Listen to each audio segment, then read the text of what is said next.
നിങ്ങളുടെ favourite shows ഇനി ഒരിക്കലും മിസ്സാവില്ല. ഇപ്പോൾ C5 കാണും നിങ്ങളുടെ ഫേവറേറ്റ് ഷോസ് തികച്ചും സൗജന്യമായി.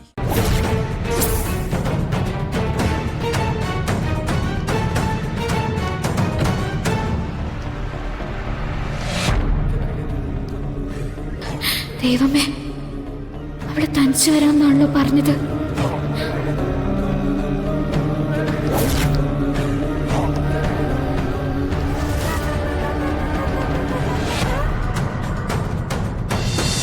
എന്നിട്ട് അത്യാവശ്യ കാര്യങ്ങൾ എനിക്കിന്ന് പറഞ്ഞു തന്നാ മതി. അങ്ങനെ പറഞ്ഞതെന്ന് എനിക്ക് മനസ്സിലാവോ? ഇയാള് മലയാളത്തിലല്ലേ പറയുന്നേ? ഞാൻ മനസ്സിലാക്കിക്കോളാം. എന്റെ ദൈവമേ, നാളത്തെ ദിവസം എങ്ങനെയെങ്കിലും ഒന്ന് കഴിഞ്ഞാ മതിയായിരുന്നു. മുളഞ്ഞ് ടെൻഷൻ ആവല്ലേ? ടെൻഷൻ ആവാതെ പിന്നെ കുറെ ആളുകൾ നന്മ വിളമ്പിക്കൊണ്ടങ്ങ് നടക്കുക. മനുഷ്യനെ പെടാപ്പാട് പെടുത്താൻ. ചേച്ചി നാളെ ഉണ്ടാവുമല്ലോ അല്ലേ? ഞാൻ വരാം. എന്നാ ശരി, നാളെ കാണാം. ഇനി പാതിരാത്രി ആവുമ്പോഴേക്കും വിഭവങ്ങളുടെ ലിസ്റ്റും കൊണ്ട് എങ്ങാനും വരുമോ എന്തോ. അതിനും മടിക്കില്ല നാശങ്ങള്. എടീ, ഇഷ്ടമുള്ളോണ്ടല്ലേ അവരങ്ങനെയൊക്കെ പറയുന്നത്. അത്തരം ഉപദേശങ്ങളൊന്നും വേണ്ടായേ. ഇവിടെ ഉള്ളവരുടെ ഉപദേശങ്ങൾ കേട്ട് തന്നെ എനിക്ക് ഭ്രാന്ത് പിടിച്ചിരിക്കുക. താൻ വെച്ചോ.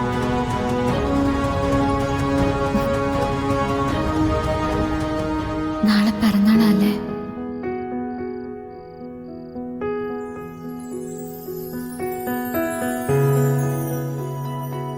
പിറന്നാളല്ല, കൊല്ലാനുള്ള ദിവസമാണ് നാളെ.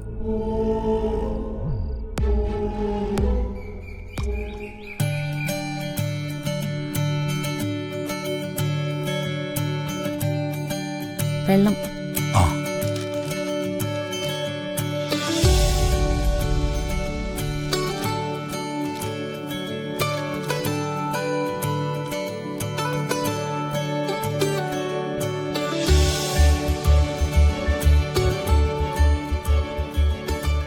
അമ്മേ, ഞാൻ നമ്മുടെ ക്ഷേത്രത്തിലൊന്ന് പോവാ. എന്നിട്ട് മോളെന്ത് നേരത്തെ പറയാതിരുന്നേ? വരുണിന്റെ ബർത്ത്ഡേ ആയതുകൊണ്ട് അച്ഛനോടൊരു പ്രത്യേക പൂജ കഴിക്കാൻ പറഞ്ഞിട്ടുണ്ടായിരുന്നു. എനിക്ക് കുറച്ചു നേരം നടയിലിരുന്ന് പ്രാർത്ഥിക്കാൻ വേണം. അതുകൊണ്ട് ആരെയും ബുദ്ധിമുട്ടിക്കണ്ടെന്ന് വിചാരിച്ചു. എന്നാലും വരുണിനെ കൂടെ കൂട്ടാമായിരുന്നില്ലേ മോളെ? വരുണിന് തിരക്കായിരിക്കില്ലേ അച്ഛാ?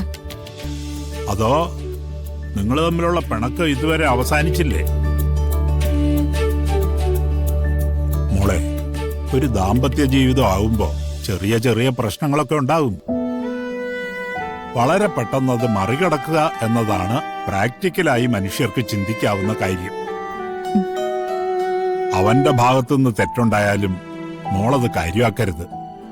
മോൾ അവന്റെ കൂടെ തന്നെ ഉണ്ടാവണം എപ്പോഴും. അച്ഛാ, എനിക്ക് വരുണിനോട് പ്രശ്നമൊന്നും ഇല്ല അച്ഛാ. എന്നെ എല്ലാരും ഇവിടെ സ്നേഹിക്കുന്നുണ്ടല്ലോ. ഞാനത് ആലോചിക്കുകയായിരുന്നു. വേറെ ഏതെങ്കിലും കുട്ടിയായിരുന്നെങ്കിൽ വീട്ടിൽ വിളിക്കലും പരാതി പറയലും ഒക്കെ കഴിഞ്ഞേനെ. പ്രിയങ്ക മോൾക്ക് നല്ല പക്വതയുണ്ട്. നീ എങ്ങോട്ടാ? എനിക്കൊന്ന് പുറത്തു പോകാനുണ്ട്. മോൾ അമ്പലത്തിൽ പോവാൻ നിൽക്കുക. അവളെ തനിച്ചു വിടണ്ട. നിങ്ങൾ രണ്ടുപേരും കൂടി പോയിട്ട് വാ. അല്ല, എനിക്ക് ഒരാളെ കാണാനുണ്ട്, അത്യാവശ്യം. തർക്കിക്കണ്ട. ഈ കാര്യം കഴിഞ്ഞിട്ട് മതി. എന്തത്യാവശ്യം?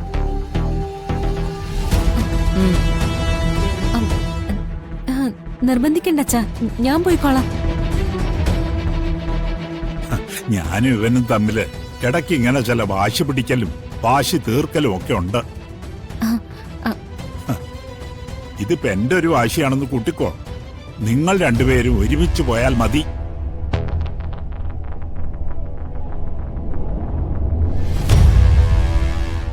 എന്താടാ, ബുദ്ധിമുട്ടുണ്ടോ? ഇല്ല ചാ, ഞാൻ പോവാം.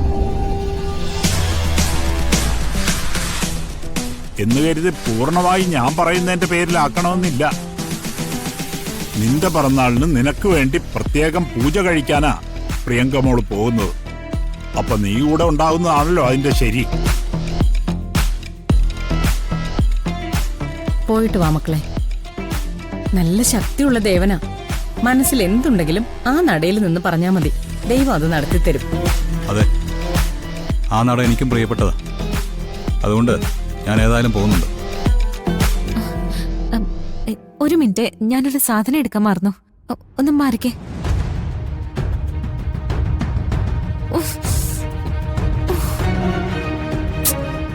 ചേച്ചി അവിടെ കാത്തു നിൽക്കുക. ഈ അച്ഛനമ്മയ്ക്ക് ഇതിന്റെ വല്ല കാര്യമുണ്ടോ?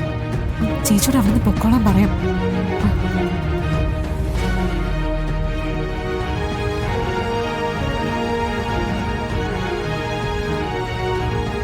താങ്കൾ വിളിക്കുന്ന നമ്പർ പരിധിക്ക് പുറത്താണ്. ദയവായി അല്പസമയത്തിന് ശേഷം ശ്രമിക്കൂ. മോളെ, എന്താ എടുക്കാൻ വന്ന് കണ്ടില്ലേ? ആ കിട്ടി. അല്ല, മോളാ ഫോൺ ഇവിടെ വെച്ചിട്ട് പോ. അയ്യോ അമ്മേ, ക്ഷേത്രത്തിൽ പോകുമ്പോഴെങ്കിലും മനസ്സ് സ്വസ്ഥമായിട്ടിരിക്കട്ടെ. മാത്രമല്ല, രണ്ടുപേരുടെയും കയ്യിൽ ഫോണുണ്ടെങ്കിൽ രണ്ടുപേരും അത് നോക്കിക്കൊണ്ടിരിക്കും. ഇങ്ങനെ ഒരു സാധനം കയ്യിൽ ഇല്ലെങ്കിലോ പരസ്പരം നോക്കാനും തോന്നും. അതുകൊണ്ടാ പറയുന്നേ. ഇങ്ങിതാ, അമ്മ ഭദ്രമായിട്ട് വെച്ചോളാം. അല്ല താ. മോള് വാ വാ.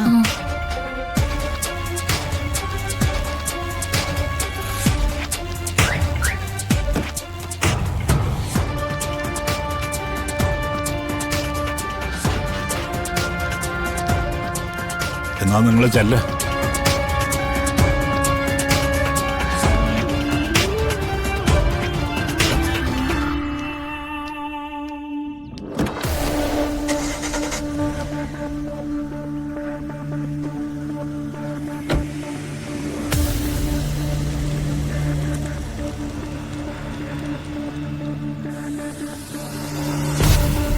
അവന്റെ ചിന്തയിൽ ഒരു മാറ്റവും വന്നിട്ടില്ലെന്ന് തോന്നുന്നു അല്ലേ? പോയിട്ട് വരട്ടെ. അവരൊന്നിച്ച് നടക്കുമ്പോ തീരാവുന്ന പ്രശ്നങ്ങളേ ഉള്ളൂ.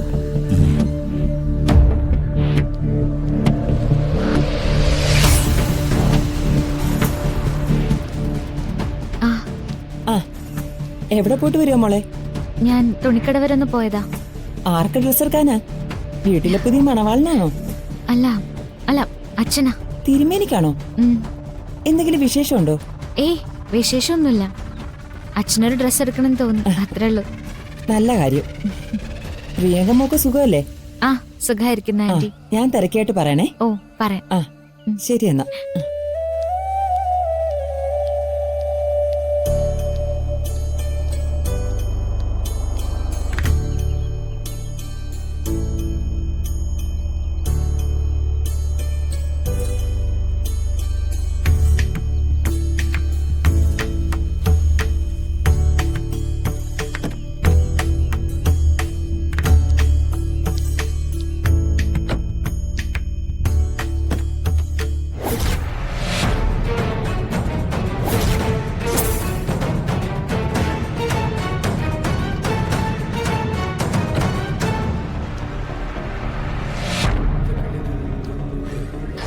ദൈവമേ, അവിടെ തനിച്ചു വരാമെന്നാണല്ലോ പറഞ്ഞത്.